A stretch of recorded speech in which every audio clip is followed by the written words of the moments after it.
Operación Paperclip. Los oficiales y personal nazi que no fueron castigados, al contrario, fueron premiados. Una de las frases más repetidas en este canal es: no existen buenos ni malos, solo intereses. El uso de la moralidad en algunos de los países solo ha sido un recurso argumental para cometer sus crímenes. Vamos a invadir este país porque es una dictadura, o porque son terroristas, o porque hace falta derechos humanos. Este recurso lo han utilizado muchas naciones en el mundo que han querido realmente aprovecharse de naciones más pequeñas para invadirlas y saquearlas. Igualmente recordaremos la clásica justificación: les trajimos civilización, progreso y cultura. Este fue uno de los argumentos utilizados, por ejemplo, por los españoles en su invasión a América. Hubo discursos a lo largo de Europa que defendían la conquista y la esclavitud de los indígenas, o su liberación en todo caso. Sobre todo entre Ginés de Sepúlveda y Bartolomé de las Casas, quienes discutían si el indígena debía ser esclavizado o si por el contrario debía ser respetado así como autónomo. Ganando esta discusión Bartolomé de las Casas, ya que el mismo Papa impidió que se realizaran actos inhumanos contra los indígenas. Lo único que sugeriría era que se realizara la evangelización de los mismos. De esa manera adquirían la igualdad frente a otros cristianos, y era por ello que traían a esclavos del continente africano para encargarse de las actividades más pesadas que los indígenas, por ser evangelizados, no podían encargarse. Igualmente, Aristóteles, que sería en el que se basaba Ginés de Sepúlveda, habría hecho apología a la esclavitud en su libro Política, pues diría que existen ciertas personas o pueblos que al no tener la capacidad para poder pensar en sí mismos, para hacerse responsables de su persona, debían ser guiados o dirigidos por aquellos que eran superiores en este aspecto. De modo que la esclavitud era un medio humano para la supervivencia de estas personas. Es natural que se pensase de esa manera, ya que los privilegios de algunos están sustentados en el trabajo de otros. Precisamente, esta ha sido una de las justificaciones más grandes de la desigualdad económica. Para que existan eruditos, científicos y artistas, debe a la vez existir alguien que se dedique a trabajar en las labores más pesadas, de modo que proporcione el tiempo necesario de ocio a los que no se dedican a ellas y que se benefician de estas labores básicas de producción. Por lo que no importa qué tan miserables sean tus intenciones mientras sepas justificarlas. Y creo que todos sabemos cuáles han sido los países que, siendo imperialistas, conquistadores o genocidas, han buscado la manera siempre de justificar sus actos en contra de la humanidad, irónicamente diciendo que son a favor de la humanidad. Así es que la Alemania nazi no fue atacada por un asunto de moralidad o de ética. Incluso varias de las naciones que en el futuro serían sus enemigas eran cercanas contribuidoras del alzamiento nazi. Europa desde hace siglos mostraba un antisemitismo, y ya se habían realizado varias persecuciones en contra de los que profesaban la religión judaica, incluso ratificando varios de esos países la anexión de la región de los Sudetes en Checoslovaquia. No había entonces una razón para detener a Hitler en sus ambiciones, pues aún no se había interferido en los intereses de los países europeos.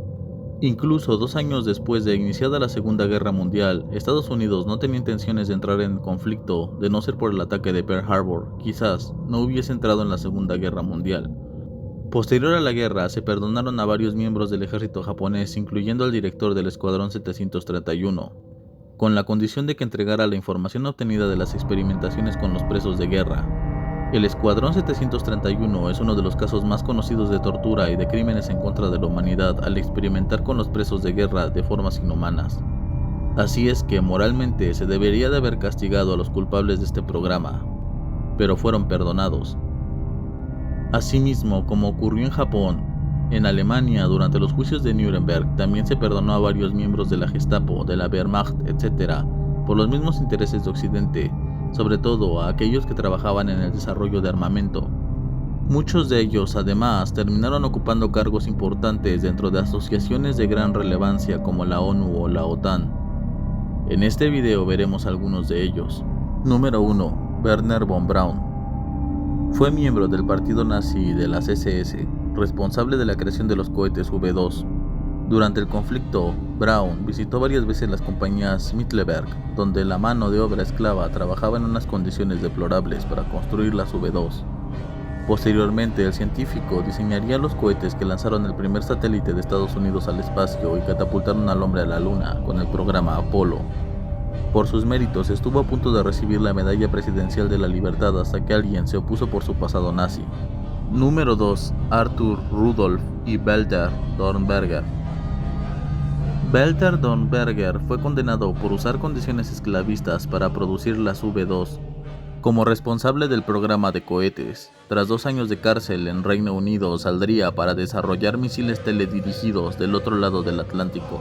En el caso de Arthur Rudolph, por su parte, estuvo más en contacto directo con la mano de obra esclava y trabajando en las instalaciones subterráneas de Nordhausen, en donde por las extenuantes jornadas de montaje de los cohetes se calcula que murieron 20.000 personas. Rudolph, en lugar de ser castigado, terminó trabajando en el programa espacial de la NASA. Otto Ambros, el químico favorito de Hitler, tomó parte en la invención del gas sarín y también inventó la goma sintética, un material que Alemania necesitaba desesperadamente en la guerra al reducirse su suministro de goma natural. Para producir este compuesto a Ambros se le puso al frente de una fábrica de esclavos en Auschwitz. Por este papel sería condenado en los juicios de Nuremberg, pero posteriormente sería liberado y trabajaría en el Departamento de Energía en los Estados Unidos. Número 4. Siegfried Knemeyer. El jefe de desarrollo técnico de la Luftwaffe, al que Göring tomaría como un consejero personal, acabó trabajando para la Fuerza Aérea de los Estados Unidos.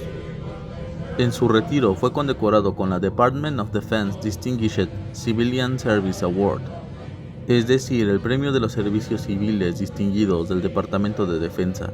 Número 5. Kurt Debus. El oficial de las SS, Kurt Debus, dirigió el JFK Space Center de la NASA y aún hasta el día de hoy tiene un premio con su nombre. Número 6. Theodor Benzinger. El encargado de la estación experimental de la Fuerza Aérea de Alemania de Hitler. Su obituario en 1999 del The New York Times alababa sus logros como científico al servicio de la Marina estadounidense y su invención del termómetro de oído, suprimiendo claro está la parte en la que trabajó estrechamente con Himmler, y cuando éste mostraba los videos de los experimentos médicos nazis, Benzinger hacía las introducciones, según afirma Annie Jacobsen. Estos personajes, al igual que otros que deberían ser juzgados por crímenes de guerra, así como en contra de la humanidad, fueron tachados de la lista en los juicios de Nuremberg, por orden de los Estados Unidos, quien puso a Leopold Alexander, un oficial estadounidense de ascendencia judío-austríaca, a encontrar a estos criminales de guerra para ser juzgados.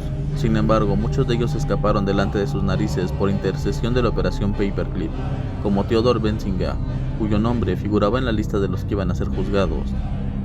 Pero 3 semanas antes de comenzar los juicios se le tachó de la lista y se le trasladó a los Estados Unidos. Estos fueron solo algunos de los nombres de científicos, militares y líderes nazis que Estados Unidos reclutaría después de la guerra, fuese el crimen que hubiesen cometido, algunos de ellos crímenes graves, otros menores, que pueden ser concebidos como de omisión.